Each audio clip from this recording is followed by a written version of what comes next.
Bonsoir à toutes et à tous, vous regardez Bienvenue en Ile-de-France sur le Figaro TV. Comme tous les jours, on aborde ensemble les sujets qui vous concernent et qui concernent notre région. Notre dossier du jour est consacré à la réouverture des tours de Notre-Dame. Les Journées du patrimoine ont été l'occasion de célébrer cette réouverture après une séquence plus politique pendant laquelle Emmanuel Macron s'est rendu sur le toit de Notre-Dame pour saluer cette nouvelle étape de la restauration, 9 mois seulement après la réouverture de la cathédrale au public. 424 marches et un nouveau parcours repensé pour le public entre le céleste et le terrestre, dont on parle bien sûr avec nos invités en plateau, et ce dans une minute. Dans l'entretien culture aujourd'hui, l'une des pièces les plus attendues de la rentrée, un château de cartes, c'est signé Adrien Raca.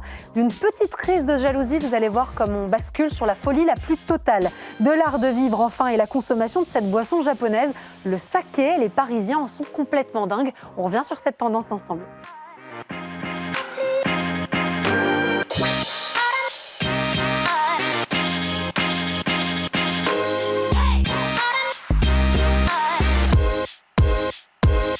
La veille des Journées du patrimoine, Emmanuel Macron était sur le toit de Notre-Dame pour inaugurer la réouverture des tours de la cathédrale. Il a tenu à remercier à nouveau les 2000 compagnons et artisans qui ont permis à ce chantier d'aboutir 6 ans après l'incendie et 9 mois après la réouverture de la cathédrale au public au travers d'un post sur X, une vue spectaculaire sur Paris que vous voyez évidemment à l'écran et un nouveau parcours pour les publics dont on va parler avec Philippe Villeneuve. On a l'immense honneur de vous avoir en plateau. Merci beaucoup d'être là.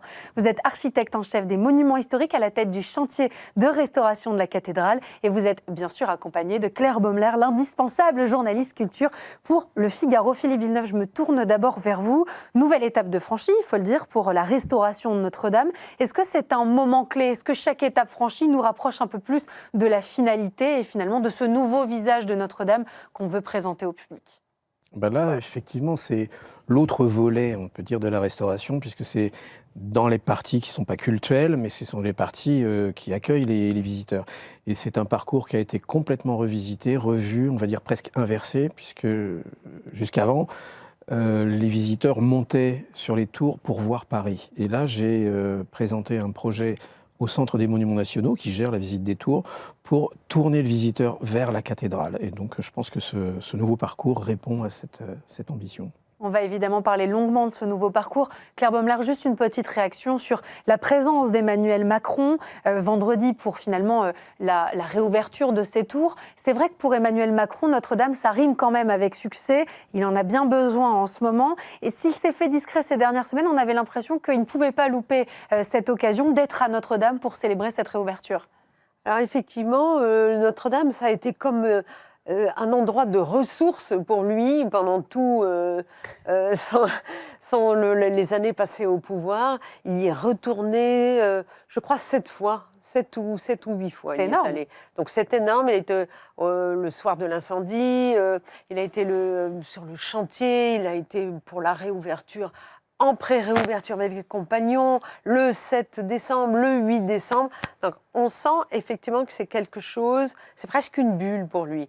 Alors quand on suivait indépendamment de l'agenda politique, vous pensez qu'il entretient un lien particulier avec Notre-Dame de Paris ? Ça se mélange. Il entretient un lien particulier avec Notre-Dame de Paris et dans son agenda politique, ça crée une bulle, quelque chose sur lequel personne n'a de prise.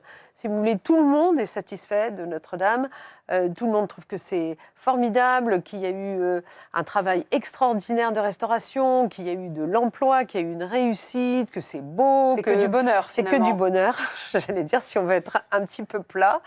Et eh bien, lui aussi, il veut se mettre à l'unisson avec tout ça. Alors, quand on a suivi la visite, on voyait qu'il n'a pas dit grand-chose. Oui, il est resté plutôt discret. C'était presque de l'image. Ce qui n'est pas dans son habitude. C'était presque de l'image, c'était c'est beau, c'est haut, c'est haut, mais c'est beau, mais c'est haut. Voilà. C'est beau, mais c'est haut. Et d'ailleurs, on va y revenir puisque c'est un peu aussi l'objet du papier qui est évidemment beaucoup plus riche et beaucoup mieux documenté que ça qu'on peut lire dans le Figaro que vous avez écrit à l'occasion de la réouverture.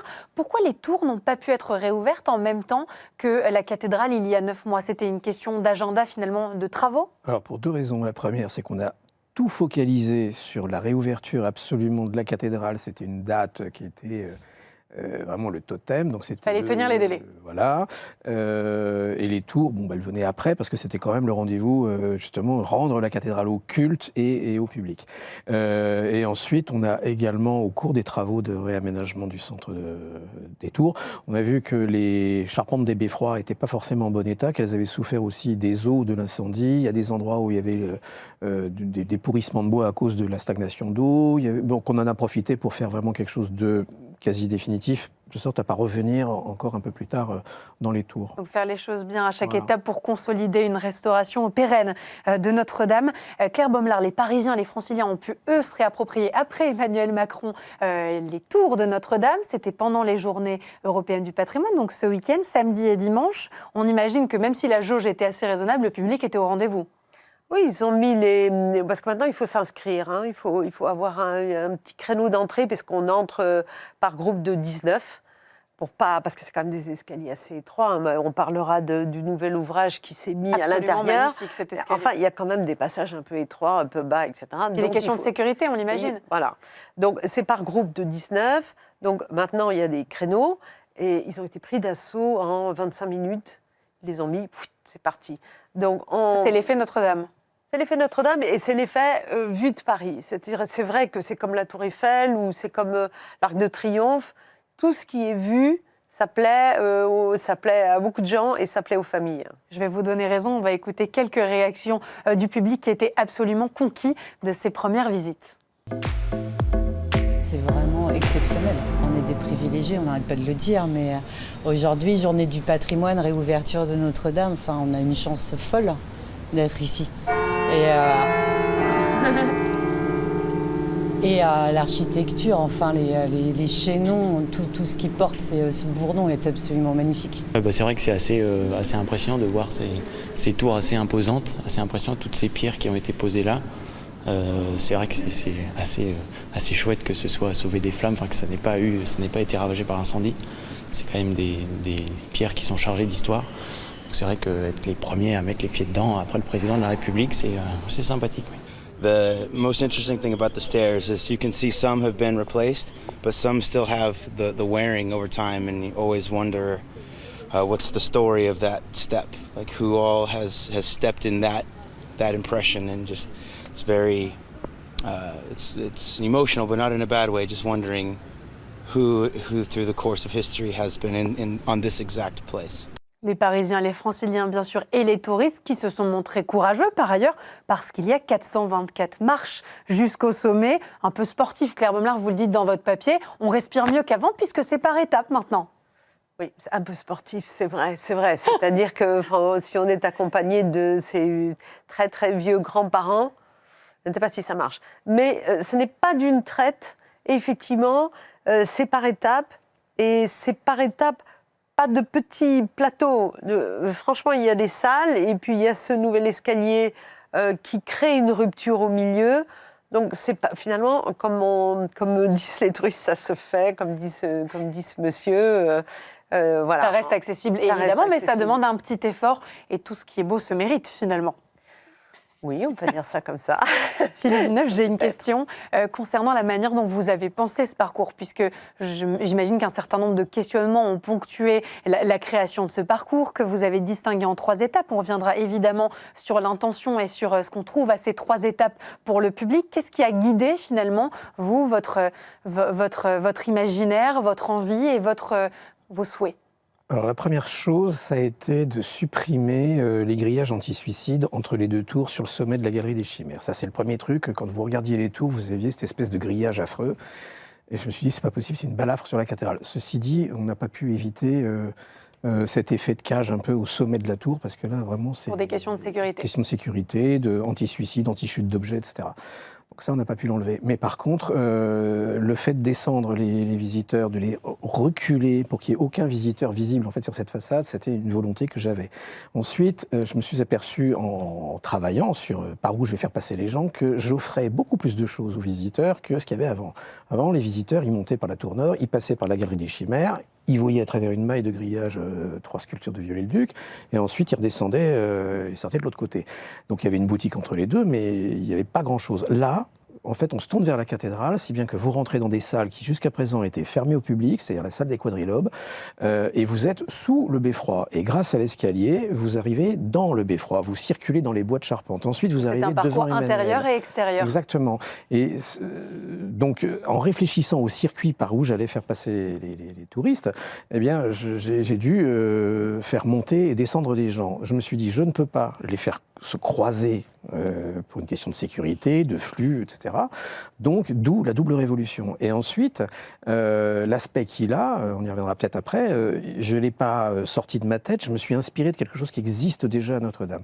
J'ai pas voulu faire le geste contemporain, mais j'ai voulu faire quelque chose d'utile, d'un peu contemporain, mais quand même qui se raccroche à Notre-Dame par les matériaux, il est en bois, et par la forme, parce que ça rappelle quelque chose qui existe déjà, et notamment un escalier en pierre, qui est protégé par une arcade vraiment encagée dans de la pierre, parce que c'était un escalier qui était conçu vers une arcade qui donnait dans le vide, donc on l'a, au Moyen-Âge, on l'avait donc entouré comme il faut. Je suis parti de cet escalier, et au lieu de mettre les marches à l'intérieur, comme dans l'escalier du XIIIe, je les ai mises à l'extérieur, et ça a donné l'escalier qu'on voit là. Qui est absolument sublime et dont on parlera un peu plus longuement tout à l'heure. C'est intéressant parce qu'on voit cet œil d'architecte, on le voit dans la manière dont vous voyez les espaces et dans le vocabulaire qui est utilisé. Ouais. C'est absolument génial parce que ça nous permet de nous projeter. Claire Baumler, vous l'avez faite, cette visite. Oui. Comment est-ce que vous l'avez appréhendée? On parle d'un lien finalement entre le céleste et le terrestre, entre une dimension évidemment très spirituelle qui émane de Notre-Dame et puis un côté plus terre-à-terre qui nous rapproche aussi de ceux qui ont rebâti Notre-Dame. Oui, parce que il y a quand même une partie dans la pierre, et là on se sent comme enserré dans la tour, on se sent dans le monument, et puis on débouche à un moment donné, comment s'appelle la pièce où il y a l'escalier? La salle des quadrilobes. La salle des quadrilobes, voilà. Et là c'est du bois. C'est très beau parce que c'est toute cette charpente, ça renvoie à tout ce qu'on a entendu dire autour des anciennes charpentes qui sont parties en fumée. On se dit, mais je suis au cœur finalement de... On se sent très connecté à l'histoire de Notre-Dame. Oui, on se sent connecté à ce qui la soutient, hein, à tous ces ouvrages de bois. On voit ces immenses poutres, on voit les cloches aussi, hein. On n'en a pas parlé. On va parler évidemment de ce parcours. Ça fait vraiment partie de la visite, c'est-à-dire, c'est bien ce que Philippe Villeneuve disait tout à l'heure. Avant, tu montes, tu pousses, allez les gars, on va là-haut. Tu regardes la vue, tu redescends. Tu vas là-haut, la vue c'est quelque chose quand bien même. Sûr. Et puis tu aperçois quand même des fractions du monument, tu aperçois la flèche, enfin bon, tu as quand même une petite vue comme ça sur les toitures. Mais là, tu pénètre. C'est une plongée dans Notre-Dame. Une plongée dans Notre-Dame, dans ses cloches, dans ses charpentes. Alors là, c'est passionnant, très émouvant. Hein. J'aimerais qu'on écoute ce qu'en dit Valérie Vivancos. Elle est artiste et compositrice. Elle s'est exprimée sur le sujet le 19 septembre. L'idée, c'était de faire un lien sonore un peu immersif entre le céleste et le terrestre, donc à l'image de la cathédrale où on a à la fois la fonction liée au divin, à la spiritualité, mais aussi tous les corps de métier qui ont aidé à sa construction et à sa reconstruction. Donc je me suis inspirée de cette histoire-là. Philippe Villeneuve, cet équilibre entre le sacré qui est évident à Notre-Dame et derrière une dimension plus terrestre, est-ce qu'il est difficile à trouver ou est-ce que finalement vous l'avez trouvé assez évident en construisant les choses pas à pas avec les différentes équipes qui vous ont entouré? J'ai absolument pas, dans ma démarche et de celle de mes collègues, Rémi Fromont qui a travaillé aussi avec moi sur ce projet, architecte en chef, et puis les autres architectes, mais on n'a pas, quand on a réfléchi à ça, la dimension céleste, terrestre, on n'y a pas du tout pensé. Il se trouve que la cathédrale elle-même, elle porte en elle tout. C'est-à-dire que vous avez naturellement les cloches, oui, c'est la dimension terrestre parce qu'il a fallu la couler, il a fallu, etc. Mais c'est quelque chose qui ensuite donne des sons, donne des choses totalement impalpables. D'une grande spiritualité. Et qui touche, et c'est le signal, c'est quelque chose d'important, les cloches. Alors, en plus, on a, on va dire, la plus grosse cloche de France, même si c'est celle de Montmartre, mais c'est important d'avoir en plus cette cloche historique dont on sait qu'elle a sonné depuis le XVIIIe siècle. Donc vous voyez, il y a la dimension historique, il y a la dimension spirituelle parce que ça sert à quelque chose, et la dimension symbolique aussi, c'est la France, parce que ce bourdon, il sonne pour l'histoire de France aussi. Donc si vous voulez, il y a un peu tout ça qu'on donne à voir partout. Claire Baumler, une réaction? Oui, parce que Valérie Vivance, là, qu'on voit en extrait dans votre reportage, elle a composé une bande-son qui n'est pas présente dans toute la visite, ça serait malvenu, on n'a pas envie de ça, mais un petit moment, quand on part, on est accompagné d'une bande-son, c'est presque autour du vent, je ne sais pas comment elle a créé ça, mais il y a comme des bruits qui rappelleraient des mandalas comme ça, tibétains, elle s'est un peu inspirée des musiques sacrées, et tu pars comme ça avec cette bande-son. 2 minutes, non? Ça fait... C'est par séquence, en fait. Je crois qu'ils ont retenu 4 dates. Les premiers états généraux. D'accord. Ensuite, il doit y avoir le sac de Napoléon Ier. Il y a, enfin, j'en oublie. Sans que ça soit ça dit, termine en hein. 40. Et on prend des sons qui correspondent à peu près à ça. Évidemment, on ne sait pas ce qui se disait, ce qui se passait au moment des états généraux du Moyen-Âge, mais il y a toujours des bandes-sons, et donc c'est mélangé effectivement à des bruits. Il y a de la musique, mais il y a aussi des vent, bruits, des rumeurs. Voilà, c'est quelque chose de très... C'est assez poétique. Oui, c'est finalement. assez l'histoire, poétique et c'est pas pesant. Non, non. On Ça n'aurait pas s'impose pas. On n'aurait pas Non, du non. tout envie d'avoir de la musique quand on est soi-même face aux cloches, etc. Non, c'est très- Non, c'est en partant. Ça ne perturbe pas la visite, une ça nouveauté. l'accompagne. Voilà, c'est une D'accord. nouveauté. On fait ces 3 étapes ensemble, à partir évidemment du bas de Notre-Dame de Paris, du sol. 90 marches nous mènent à la première salle, où on trouve les 2 chimères rescapées de l'incendie, ainsi que 2 maquettes épatantes de la cathédrale et de la tour sud. Quelques marches plus loin, le beffroi, avec cet escalier absolument magnifique dont on parlait tout à l'heure. Vous avez imaginé cette pièce sublime avec cette mémoire qui est évidemment là pour nous tous et qui nous rappelle cet incendie terrible, ces 1200 pièces de chêne qui nous rappellent les charpentes disparues, le face-à-face avec les 2 gros bourdons de la cathédrale. C'est une pièce importante, cette 2e étape quand même. Oui, mais la première est importante aussi parce que, bon, je regarde que mon petit escalier. J'ai été très satisfait de voir que dans la maquette, la première maquette que l'on voit, pas la grande de la cathédrale, mais celle de le Massif occidental, vous avez un éclaté de la tour sud. Et là, vous avez la salle où on est, donc la salle de basse, comme on dit, avec le petit escalier qu'on voit d'ailleurs dans l'angle, en vrai, qui est la genèse en fait de l'escalier que j'ai fait au-dessus. Et quand j'explique l'escalier en cage et en pierre, vous le voyez dans la maquette, mais vous le voyez aussi en vrai. Donc les choses se répondent. Et si on fait un peu attention, quand on monte effectivement les quelques marches qui passent de la salle basse à la salle des quadrilobes, là tout d'un coup on voit cet escalier, c'est pas évident, mais par exemple, ce qui est Notre-Dame, c'est des transitions. Et là, en fait, ce qu'on disait, c'est qu'il y a effectivement de la pierre en bas, dans les murs, des quadrilobes, et puis ensuite, il y a la charpente du beffroi qui est posée. Et l'escalier, en fait, descend jusqu'à la pierre et emmène tout le monde là-haut. Donc c'est vrai qu'il y a une espèce d'aspiration vers le bois. Et quand vous vous promenez dans l'escalier, la bande-son, justement, dont on parlait, elle va très très bien avec parce que vous flottez dans quelque chose, vous circulez dans une forêt. Et on parle toujours de la forêt, d'ailleurs, de la charpente de La forêt cathédrale, qu'on ne mais peut celle pas du voir beffroi, et dans laquelle alors- on ne peut pas entrer. Alors si, vous pouvez la voir parce que grâce au nouveau circuit de visite, On peut en voir une petite partie au 3e étage, c'est ça? À la 3e séquence. Oui, quand vous passez dans la cour des citernes. à fait. Voilà.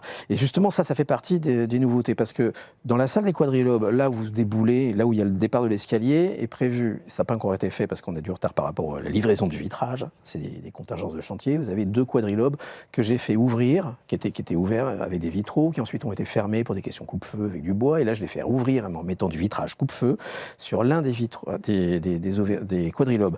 En montant l'escalier, vous pourrez regarder la rose ouest, donc la plus belle de la cathédrale en fait, derrière le grand orgue, dont vous verrez le toit, et l'autre quadrilobe, vous verrez la façade de l'orgue, la console de l'organiste, la tribune et un bout de la nef. Donc vous aurez déjà quelque chose qui est nouveau par rapport à l'ancien parcours. Puis à droite, vous avez à travers un vitrail la perspective du chemin de ronde avec toutes les gargouilles de la nef, et ensuite vous avez la toiture avec la flèche et les statues de la croisée. Ça, c'est la première vue.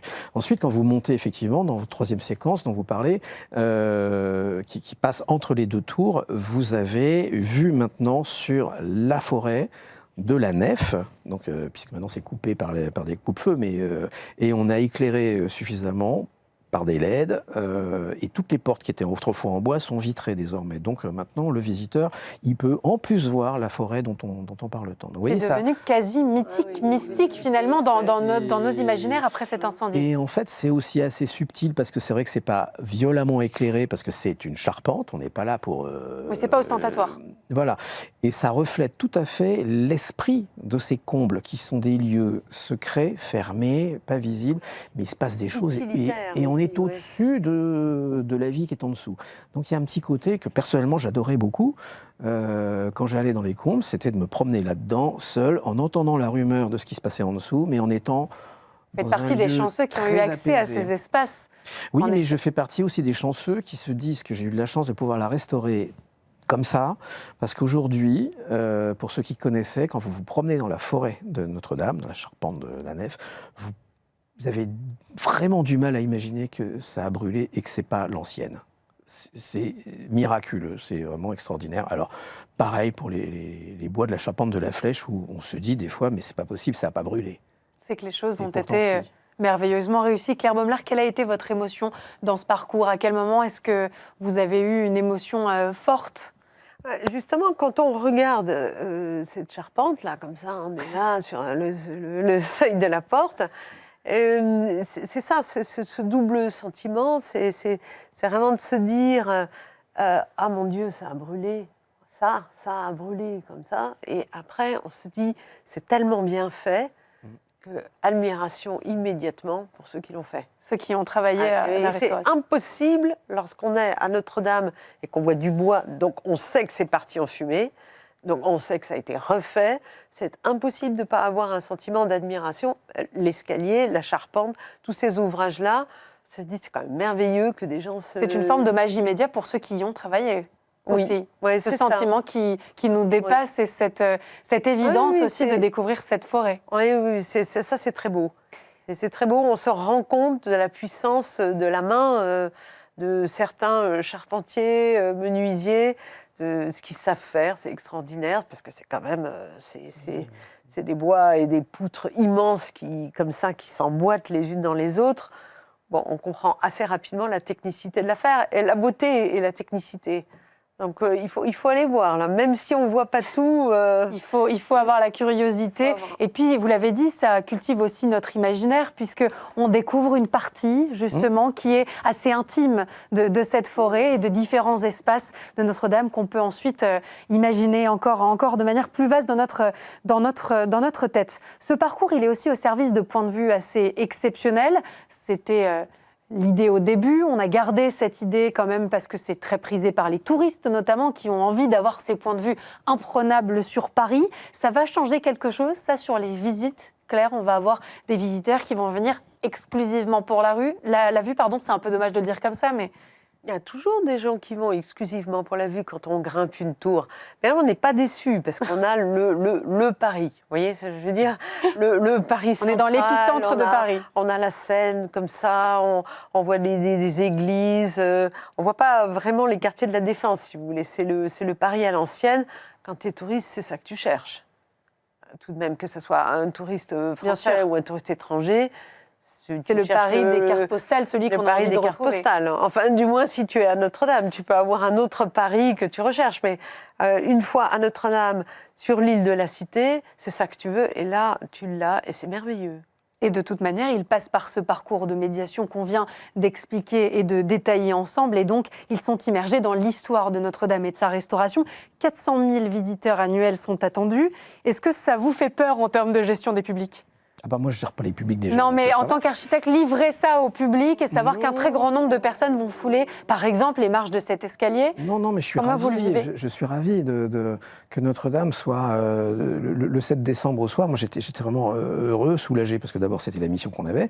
Et puis de retrouver la Notre-Dame dans la fonction pour laquelle elle a été faite. Et là, c'est un peu la même chose. Il y avait ça avant. Je suis content d'avoir rétabli ça et, si possible, de l'avoir un peu amélioré. Je suis ravi de donner le plus de choses à voir de cette cathédrale de plus en plus de gens. Là, c'est vrai qu'au point de vue sécurité, au point de vue circulation, on est restreint au point de vue du nombre de personnes. Bon, c'est comme ça. Il faut aussi dire que c'est un monument construit au Moyen-Âge. Les escaliers, ils avaient telle dimension, c'est pas fait pour les grandes masses, ça c'est sûr. Il faut que les gens comprennent que parfois, voilà. Donc, par exemple, on a fait des choses que j'ai été obligé de faire pour éviter que les gens se cassent la figure. Par exemple, un caillebotis en métal sur la cour des citernes, c'est parce que la pente de la toiture en pierre était telle que si jamais il y avait eu de l'humidité et de la mousse, les gens se seraient cassés la figure. Là, au moins, ils ne se cassent pas la figure. Mais il a fallu mettre un caillebotis. C'est réversible, d'accord, mais ce n'est pas la chose que j'ai le plus aimé faire dans ce parcours. Mais il faut bien le faire. Il faut penser à tout et notamment aux différents publics. Absolument. Donc bon, c'est un compromis, mais en attendant, les gens sont en sécurité, tout le monde est content, la préfecture est d'accord, donc voilà.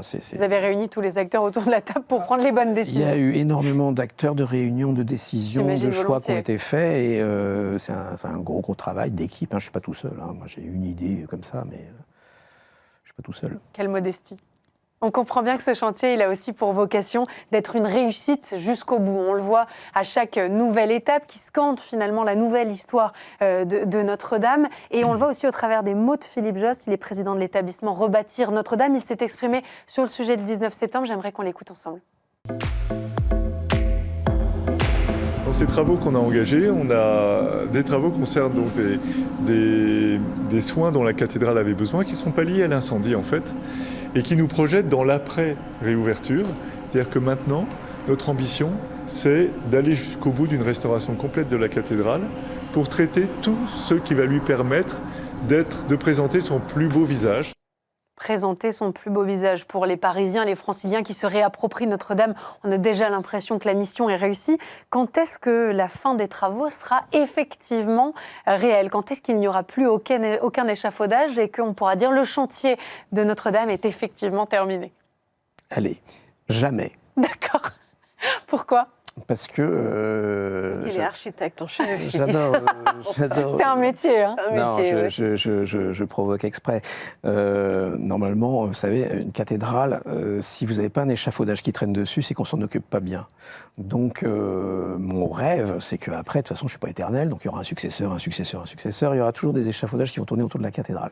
C'est pour ça que là, aujourd'hui, on s'attaque, alors je vous parle, on est en train de travailler sur la restauration du chevet, c'est-à-dire tout le chœur avec ses arcs-boutants, là où il y a la grande croix à l'extrémité de la cathédrale. Et puis ensuite, on va s'occuper de la sacristie. Puis ensuite, on s'occupera probablement des pignons nord et sud, là où vous avez les grandes roses. Puis ensuite, on fera la nef. Et puis ensuite, on fera la façade. Et puis une fois qu'on sera arrivé à la façade, il faudra revenir sur le chœur parce qu'il y aura 3 corniches qui seront tombées. Je ne sais rien, vous savez, c'est Ce sera un chantier perpétuel ? Normalement, oui, mais là, quand même, la différence qu'il y a depuis ces 6 ans, c'est qu'on a travaillé très vite, parce qu'on avait les moyens. Donc on a travaillé très vite, ce qui ne veut pas dire qu'on a bâclé, on avait beaucoup de moyens, donc on a pu développer beaucoup d'entreprises, beaucoup de chantiers en même temps, et on a pu gérer 30 chantiers en un seul cycle. Le rythme, là, va se calmer, évidemment. Le rythme, après, il va forcément se calmer, parce qu'il y aura un peu moins d'argent. Donc je pense que, effectivement, là, l'horizon qu'indique Philippe Jost de refaire jusqu'à la façade ouest, il est tenable, peut-être pas dans les 5 ans, dans les 6 ans, j'en sais rien, mais ça dépendra beaucoup des moyens dont on va disposer. Là, on travaille sur des reliquats de tous les dons qui ont été faits juste après l'incendie, donc c'était 840 millions, il en reste 140 environ, il en faudra un petit peu davantage pour faire vraiment tout le programme. Donc je laisse le soin à l'établissement public et peut-être au ministère de la Culture en fait, de trouver les moyens financiers pour continuer comme ça. Claire Baumler, ça c'est quelque chose qu'il va falloir expliquer aux Parisiens, aux Franciliens, aux différents publics. Il faut l'expliquer aussi aux mécènes étrangers, oui. Si vous voulez, parce que tout le monde a entendu qu'il y avait une somme extraordinaire qui était tombée, ce qui est vrai. Tout le monde a compris que ça a été rouvert, donc ça c'est vrai. Et tout le monde a compris qu'il restait un petit reliquat et qu'on allait poursuivre. Redonner, c'est notre paire de manches, si vous voulez. Donc il va falloir remobiliser. Remobiliser avec un message d'urgence qui ne peut pas être le même. Hein. Évidemment. Parce que des cathédrales qui souffrent en France, il y en a à peu près, comme dit Philippe, c'est... 7 cathédrales appartenant à l'État, donc elles ne sont pas toutes dans un état de péril, mais non. Il faut travailler à droite à gauche. Elles ont toutes des travaux. Elles ont toutes besoin de travaux. Notre-Dame a quelque chose d'exceptionnel qui mobilise peut-être plus facilement avec cette histoire, évidemment, qu'on a souvent racontée en plateau. et qui peut-être est un motif de don plus évident. On croise les doigts. On croise les doigts. En tout cas, ce qui est sûr, c'est que les gens font des dons à l'intérieur de l'Église. Mais ça ça va plutôt au diocèse, à l'archevêché. Ils achètent beaucoup de cierges. Enfin, ça continue à exister. Maintenant, affaire à suivre pour la suite exactement. des travaux et de cette donc reconstruction, cette renaissance perpétuelle de la cathédrale Notre-Dame. Merci beaucoup Philippe Villeneuve d'avoir été en plateau avec nous. Merci beaucoup Claire Baumlar, et on passe tout de suite à l'entretien culture.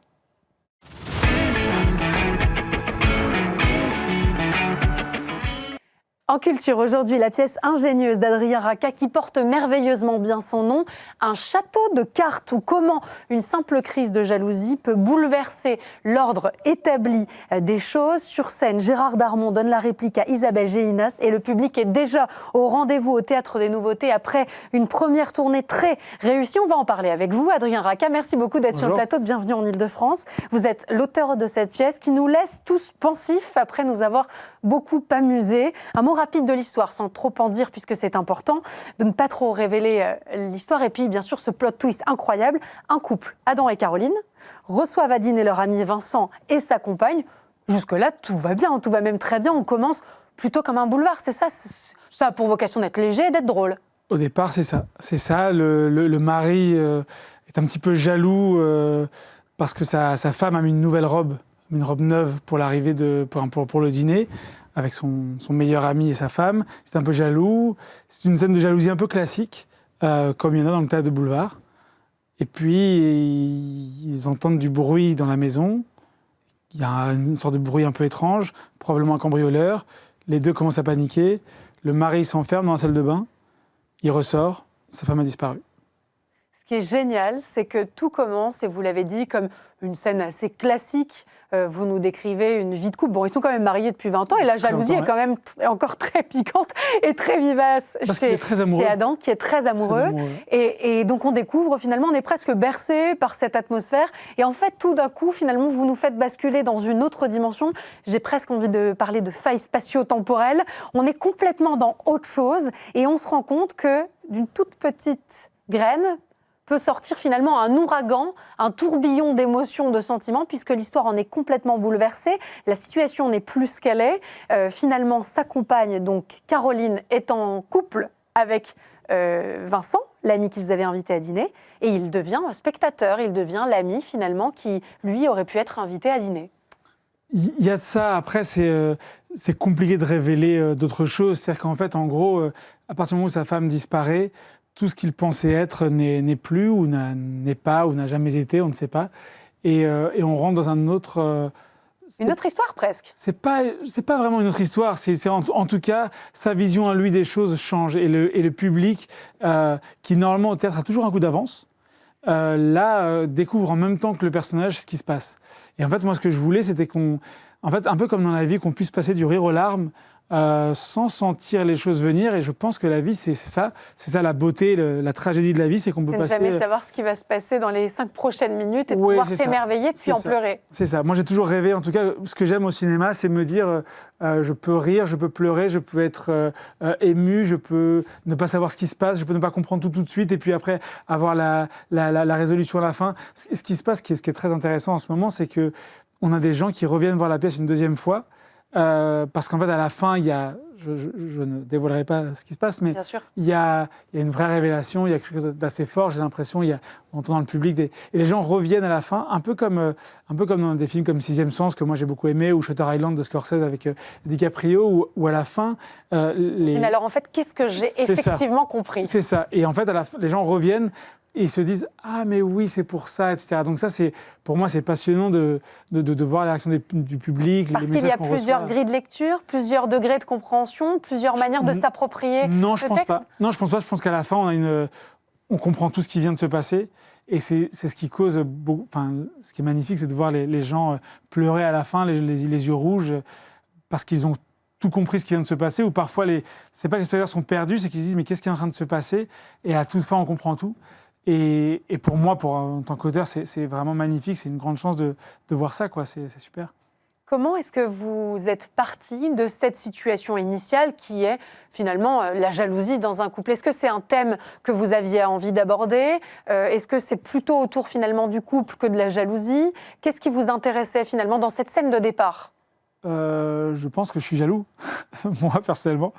Et donc, je voulais traiter ça parce que je me suis toujours dit, on est toujours comme ça un peu les auteurs, mais je crois que les acteurs sont pareils, enfin, n'importe quelle personne qui crée, j'ai l'impression, et comme ça, quand on vit quelque chose, pendant qu'on la vit, il y a quelque part au fond de nous quelque chose qui dit « Ah, faut que je m'en serve. Un jour, je m'en servirai. » Et c'est un des effets cathartiques du théâtre. Oui, c'est ça. On écrit aussi pour se soigner. Ouais, c'est ça. Et donc j'ai toujours trouvé que c'était un peu pathétique d'être jaloux, mais je le suis, j'essaie de me soigner, mais c'est pas toujours simple. Et donc je me suis dit, je veux traiter ça. Je veux traiter un homme qui, après 20 ans de mariage, parce qu'en fait ça change rien, quand on aime très fort, on aime parfois mal, et la jalousie c'est aimer mal, parfois c'est un choix de ne plus être jaloux, et quand on est jaloux, c'est qu'on fait le choix de continuer à l'être, et de ne pas faire confiance, et ça dit quelque chose. Et là, ce personnage-là, il est fou amoureux de sa femme. Et il ne supporte pas qu'elle puisse se faire belle pour un autre que lui. Ce qu'il lui dit à un moment. Vous aimez creuser les relations familiales, les relations de couple. Vous aimez finalement travailler autour de cette matière qu'est l'humain. Ouais, ça me passionne. L'être humain me passionne, la nature des relations humaines me passionne, nos défauts. Moi, ce qui m'intéresse, c'est les défauts. Et je pense j'en ai plein, et je pense que la plupart des gens en ont plein. On en a tous beaucoup. Et c'est intéressant d'aller pousser certains curseurs, d'aller voir comment ça crée dans une masse aussi, dans un groupe, des réactions qui sont pour certaines très surprenantes. Je voulais vraiment... En fait, le couple m'intéresse beaucoup parce que je considère que l'amour, c'est la plus belle chose, c'est la chose la plus incroyable qu'on puisse vivre.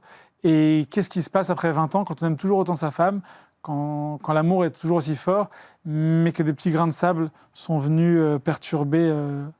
Voilà. Comment le temps qui passe peut abîmer certaines choses ou au contraire magnifier certaines choses. Donc ça m'intéresse beaucoup. J'aimerais qu'on dise aussi un mot des comédiens, Gérard Darmon, Isabelle Gélinas, Stéphane. J'ai beaucoup de mal avec Wojtowicz. Vous êtes fiers de ce trio infernal puisque la pièce repose quand même beaucoup aussi sur leur jeu et sur leur capacité à embarquer le public, à ce que le public y croit, soit transporté. De quel œil est-ce que vous les regardez? Plus que de la fierté, je suis très heureux. Déjà, la première chose, c'est que moi, j'ai toujours rêvé de travailler avec Gérard Darmon. Je lui ai proposé, je pense, depuis 2006, toutes mes pièces. Donc c'est une sorte de rêve qui se concrétise. Ouais, franchement. Et puis ce que Gérard fait dans la pièce, je crois que c'est absolument magnifique. Il est bouleversant. Les gens, à la fin du spectacle, réservent aux trois comédiens une belle ovation. Enfin, Isabelle Gélinas, c'est une magnifique actrice que je suis depuis très longtemps. Et c'est un bonheur, mais quand je dis un bonheur, c'est fou, tellement c'est bien de travailler avec Isabelle. Elle est précise, elle est fine, elle est sur scène tous les soirs, elle est d'une précision, c'est un Stradivarius. Et Stéphane, c'est un partenaire incroyable, c'est un magnifique acteur, il est puissant, il a une vis comica. Donc vraiment, pour un auteur, je ne peux pas rêver mieux. C'est vrai, parfois été frustré par le passé, parce que je travaillais avec des acteurs qui parfois... j'avais parfois des choses qui me frustraient en tant qu'auteur. Et là, je suis le plus heureux des hommes. C'est magnifique, on vit quelque chose on a beaucoup de chance, c'est cool. Gérard Darmon a volontiers reconnu au micro d'Europe 1 qu'il fallait déployer une énergie absolument phénoménale sur scène et donner de lui. J'aimerais qu'on l'écoute parce que c'est intéressant ce qu'il dit dans Culture Média. C'était le 19 septembre et je vous fais réagir dans la foulée, évidemment. Et c'est une bonne énergie. Ouais. Je suis fatigué. C'est sur le plan émotionnel, ça demande beaucoup. Mais je ne veux pas me plaindre. Hein. Il n'y a pas de bureau des pleurs. C'est très bien que ce soit comme ça. Et heureusement que c'est comme ça. Il me faut un petit quart d'heure pour redescendre. Pour redescendre, pour récupérer un peu. Puis après, voilà, on se sert des 2% que l'on garde pour ne pas perdre pied. Il y a les 98 autres étaient sur scène. Il y a les 2% pour ne pas perdre pied. C'est une pièce qui demande beaucoup d'énergie aux comédiens. Demande beaucoup d'eux.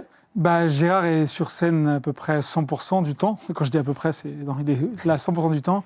j'invite les gens à venir voir le spectacle, mais ni pour le texte, ni pour la mise en scène, mais pour ce que fait Gérard, c'est sincèrement, c'est prodigieux. Je ne suis pas le seul à le dire. Et parfois, je suis même spectateur. L'énergie qu'il déploie, parce qu'il passe vraiment d'une comédie, donc avec ce que ça demande comme ressort d'énergie, etc. Et après, il passe dans une tragédie. Il est incroyable, mais vraiment, il finit en larmes. Dans cette capacité à passer de l'un à l'autre. Moi, sincèrement, je connais peu d'acteurs en France capables de faire ce genre de choses. Pour moi, qui suis un fou des acteurs américains, De Niro, Pacino, Dustin Hoffman, etc., il est de cette trempe-là. C'est-à-dire qu'il est capable, sincèrement, tous les soirs, de passer de ce que peut être la partie la plus drôle d'un acteur, une vis comica qui sur un mot va faire exploser une salle de rire, et l'heure d'après, les gens sont en larmes parce que c'est un homme qui perd pied, et il le fait d'une telle façon, c'est d'une puissance... Il est bouleversant, ouais, c'est vrai. Vraiment, c'est incroyable. Un mot de la mise en scène qui est, au niveau des décors, vous les avez choisis relativement épurés. Vous vouliez laisser, j'imagine, beaucoup de place aux comédiens. Mais il y a quand même certains éléments qui nous laissent, par exemple, dans cette chambre dans laquelle on pourrait tous s'identifier, où on se dit ça pourrait être la chambre de n'importe qui. Il y a un lit, il y a des rideaux. Et finalement, ça laisse, je trouve, une grande place à l'identification et à l'imaginaire. Comment est-ce que vous avez pensé cette mise en scène qui est très efficace ? Alors, c'est pas moi qui ai mis en scène, c'est Serge Postigo, qui est un grand metteur en scène très connu au Canada, qui a fait plein de mises en scène, de comédie musicale notamment. Et en fait, quand j'ai écrit la pièce, c'est la première fois où j'écrivais une pièce et je n'avais pas les clés, ou je ne savais pas comment faire sur certains aspects. Où je lui disais, là par exemple, Caroline disparaît, elle n'est plus là. Comment fait-on ? Mais j'aimerais que la lumière ne s'éteigne pas. Okay. Que juste elle disparaisse. Et ça, c'est un seul des exemples, mais il y a beaucoup de tours de magie dans le spectacle, beaucoup de disparitions, d'apparitions, de choses qui changent sans que le spectateur ne s'en rende compte. Et c'est qu'une seule fois que les choses ont vraiment changé qu'on se rend compte de « Ah, mais c'est plus ce que j'imaginais ». Ça, c'est grâce à une mise en scène qui est ingénieuse. Ouais, c'est Serge qui a fait un très beau travail, très précis là aussi. On a tous beaucoup travaillé sur ce spectacle-là. Ça a été un long processus. Un jour, je le raconterai, mais pas simple. C'était beaucoup de travail. Mais surtout, ça n'était pas simple. On a eu beaucoup d'embûches. Et ce qui est vraiment très émouvant pour toute l'équipe, c'est que le retour des gens, les salles sont complètes tous les soirs, les gens sont debout à la fin. Les gens discutent beaucoup à la fin. Ça c'est fou. Ils échangent, ils sont perturbés par ce qu'ils viennent de voir. Vous avez parlé d'œil rougi, c'est ce qu'on voit à la sortie du théâtre. Il y en a qui restent dans les larmes, d'autres qui sont plutôt sourire aux lèvres et qui restent aussi sur l'humour, puisque c'est une pièce où il y a beaucoup de moments comiques et où ça fait du bien aussi de rire, parce que le rire est là aussi pour nous soigner. Ouais. Mais c'est vrai que les réactions sont assez vives. Moi, ce que j'ai entendu de Jolie, c'est que ça donne envie d'aimer ou de dire à la personne qu'on l'aime. Et ça... Vous espérez qu'il y ait beaucoup de je t'aime après sincèrement, la représentation ? Oui, je crois que c'est ça aussi. Et puis même sur le temps qui passe, sur ce que peut être parfois la fin qui approche. Oui, je pense qu'il y a des questions qui se posent quand les gens sortent de la salle. Et en tant qu'auteur, moi, je remercie le ciel et je me dis j'ai beaucoup de chance, c'est super. On est ravis de pouvoir aller la découvrir au Théâtre des Variétés du mardi au samedi à 21h, le samedi à 16h30 et le dimanche à 16h. Un château de cartes. C'est signé Adrien Racah. Merci beaucoup d'être venu nous la présenter sur le plateau de Bienvenue en Ile-de-France. À très bientôt. Et on passe tout de suite à l'art de vivre.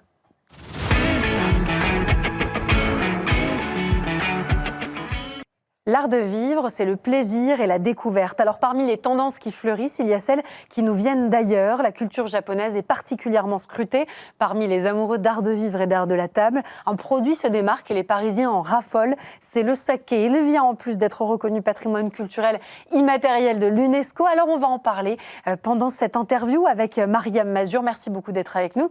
Vous êtes sommelière et professionnelle du saké, gérante de l'atelier du saké dans le 16e arrondissement de Paris. Question toute bête, qu'est-ce qu'on appelle du saké ?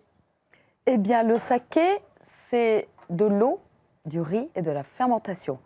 Attention à ne pas mélanger mixer avec le saké chinois.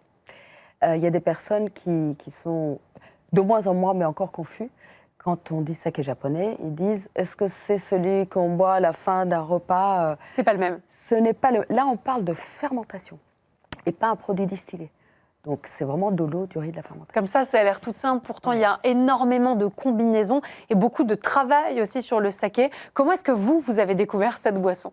Alors moi, j'ai découvert, c'était une rencontre. Vous avez rencontré le saké. C'est J'ai joli. j'ai rencontré le saké, je suis iranienne. Je suis iranienne et chez moi, on mange du riz tous les jours. Et cette rencontre que j'ai faite, une personne qui m'a proposé de devenir ambassadrice de saké japonais, effectivement, j'ai été très curieuse de voir comment est-ce qu'on peut boire du riz. D'accord. Donc ça me parlait déjà, vous voyez ce que je veux dire. Et j'ai trouvé ça très intéressant. Et la première fois que j'ai goûté au saké japonais, j'ai eu une véritable émotion. Et dès lors, je me suis mise à m'intéresser véritablement au saké. Il y a énormément de choses à découvrir, c'est très riche. Il y a énormément de choses à découvrir. Il y a une palette aromatique qui est incroyable, très importante. C'est là où je veux qu'on fasse un peu de pédagogie et qu'on éduque ceux qui nous écoutent, parce qu'il n'y a pas un saké, il y a des sakés. Il y a des sakés, absolument. On a des sakés floraux, on a des sakés fruités, on a des sakés avec des notes d'épices, de céréales, de riz donc, et terreux, champignons. Et là, on s'approche finalement de la palette qu'on connaît dans le vin. Je caricature un petit peu, mais sur la typicité et sur les différents arômes. On peut se rapprocher du vin, mais néanmoins, c'est quand même, on a des palettes aromatiques très, très nouveaux. Et c'est très semblant dans le côté fermentation. D'accord. Mais au niveau aromatique, c'est très nouveau. C'est une palette différente. C'est une palette différente, exactement. Comment est-ce que le saké est consommé au Japon ? Alors, le saké est consommé au Japon. Aujourd'hui, il y a encore les aïeuls qui boivent le saké chaud. D'accord.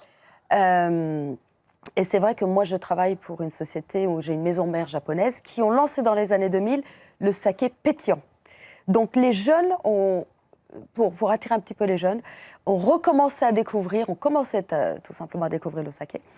Et c'est vrai qu'au Japon, on boit de moins en moins de saké, malheureusement, puisque la bière, depuis la Deuxième Guerre mondiale, est très répandue. Et donc, ils vont plus vers l'exportation.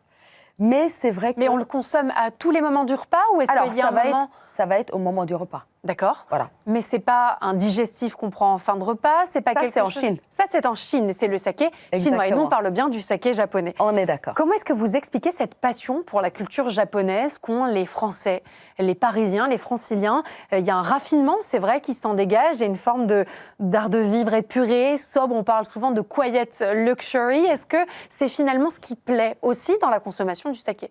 Absolument. Dans les années 2000, lorsqu'on a vu la gastronomie japonaise arriver en France, les chefs étoilés, pour un certain nombre, sont allés au Japon pour apprendre la technicité de la coupe, de la fermentation. Et dès lors, ils ont ramené ces savoir-faire dans leur propre gastronomie. Et puis, finalement, ça fait boule de neige. Les chefs, dès lors qu'ils s'emparent de... Exactement. Ouais. Ça part tout seul. D'ailleurs, parmi les restaurants étoilés au Michelin de cette sélection à Paris, il y avait des omakase en nombre. Absolument. Et notamment des très très bons restaurants japonais dans Paris. Comment est-ce que le saké se consomme aujourd'hui en France? Vous, votre clientèle, comment aime-t-elle le consommer? Eh bien, en accord. D'accord. Cocktail. Et c'est vrai qu'on a démarré par des cocktails parce que le cocktail est international, tout le monde aime le cocktail. Donc il faut faire aimer le saké. Il faut faire aimer le saké. Il fallait, aujourd'hui non. Aujourd'hui c'est acquis. Voilà, aujourd'hui c'est acquis. Vous allez dans les restaurants japonais fusion, des restaurants fusion. On sert du saké. On sert du saké, on sert des cocktails à base de saké. Qu'est-ce qui se marie bien avec le saké? Quand on pense à des cocktails, j'imagine qu'il y a énormément d'accords possibles, mais un accord que vous aimez particulièrement? Le concombre, tout ce qui est des herbes. D'accord, tout ce qui est très aromatique? C'est magnifique. C'est super. Comment est-ce qu'on explique cette démocratisation du saké? Puisque vous l'avez dit, on l'a importé, ensuite on a essayé de le faire découvrir et finalement ça plaît à nos palais. Oui. C'est un alcool particulier à 20 degrés, donc c'est plus fort que le vin ou la bière, moins que les alcools forts auxquels on est plus habitué en France. Comment est-ce qu'on se l'approprie, nous, dans notre quotidien? À quel moment on le boit? Quand on reçoit des amis, à table, dans le quotidien? Comment est-ce que vous l'êtes approprié? On démarre, je vous ai dit tout à l'heure, par un cocktail. Par un cocktail. Voilà. Quand on a des amis à la maison, ce que moi j'emmène aux Français à découvrir, c'est qu'on ne va pas associer le saké japonais à un sushi ou un sashimi. Pas forcément. Aujourd'hui, le fait de démocratiser, c'est de dire tout ce que je peux avoir dans mon réfrigérateur peut se marier avec le saké. Ce n'est pas un apéritif ou un digestif, en fait, c'est comme un vin. Ça nous accompagne tout au long du repas. Ça vous accompagne du début jusqu'à la fin d'un repas, voire plus si infinité, il ne faut pas en abuser non plus, parce que c'est de l'alcool. On rappelle évidemment que l'alcool est à consommer avec modération. Néanmoins, le saké a quand même un gros point bonus. Il donne très peu de maux de tête, par exemple. Ce n'est pas quelque chose qui est très violent pour le corps. Il n'y a pas de conservateur ni de tanin dans le saké. Dès lors, évidemment, il y a de l'alcool. Il ne faut pas en abuser. Mais vous n'aurez jamais une migraine après quelques verres de saké. C'est quoi un bon saké? Puisque, je le précise, mais l'un de vos sakés a été récompensé par les œnologues de France. Qu'est-ce qui le caractérise? Qu'est-ce qui vous rend fier dans ce saké? Si je peux vous dire qu'est-ce qui pourrait plaire le plus à un Français, on va dire, c'est votre palais. Je ne peux pas vous dire qu'il y a un bon ou mauvais saké. C'est votre palais qui va choisir, qui va s'approprier le saké. Donc on peut se tromper au début, on peut acheter un saké et en fait c'est pas le bon, il faudra en essayer un autre. On va dire qu'un saké où le riz a été poli jusqu'au cœur de l'amidon va être le meilleur. Je ne suis pas forcément d'accord.